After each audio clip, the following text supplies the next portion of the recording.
Assalamualaikum warahmatullahi wabarakatuh. Perkenalkan, kami dari kelompok 7. Nah, pada kesempatan ini kami akan memaparkan materi dari bab 7, yaitu tasawuf dan kehidupan Islam dalam dunia modern.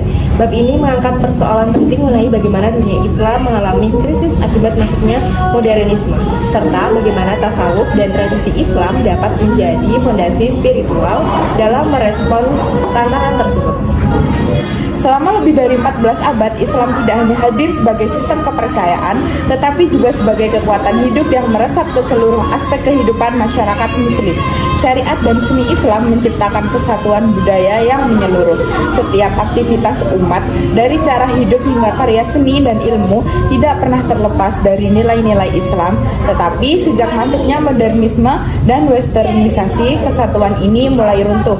Unsur asing yang tidak sejalan dengan tradisi Islam merusak integritas budaya dan spiritual umat.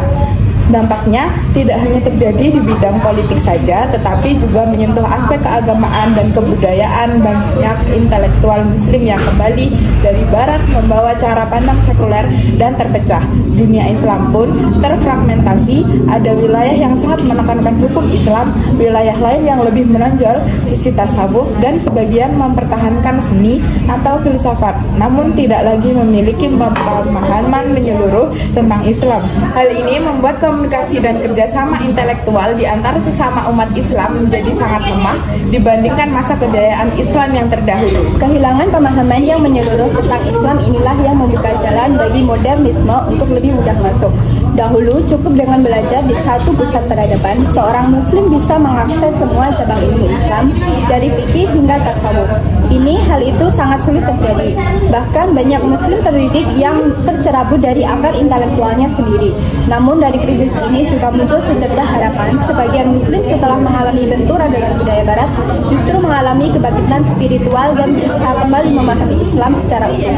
Mereka ini disebut jadid al-Islam atau Muslim yang seakan baru menemukan kembali iman mereka. Bab ini juga meningkatkan kita terhadap bahaya pendekatan studi Islam modern yang terlalu dipengaruhi pemikiran Barat. Banyak karya ilmiah yang menonjolkan penyimpangan dari tradisi sebagai bentuk inovasi, sementara tafsir-tafsir dan pemikiran tradisional dianggap ketinggalan zaman. Ini menyesatkan bukan hanya bagi pembaca Barat, tapi juga bagi umat Islam sendiri yang mulai meragukan nilai ajaran Islam klasik dan mengira bahwa hanya dengan mengikuti ide-ide modern, mereka bisa menjadi bagian dari masa depan. Oke, jadi pada bab ini menegaskan bahwa meskipun modernisme telah mengguncang dunia Islam, tradisi Islam yang otentik, baik secara lahir maupun batin masih hidup. Hanya Islam yang dipahami secara utuh, bukan yang bersifat apologetik atau sekedar simbolik, yang mampu menjawab tantangan zaman modern.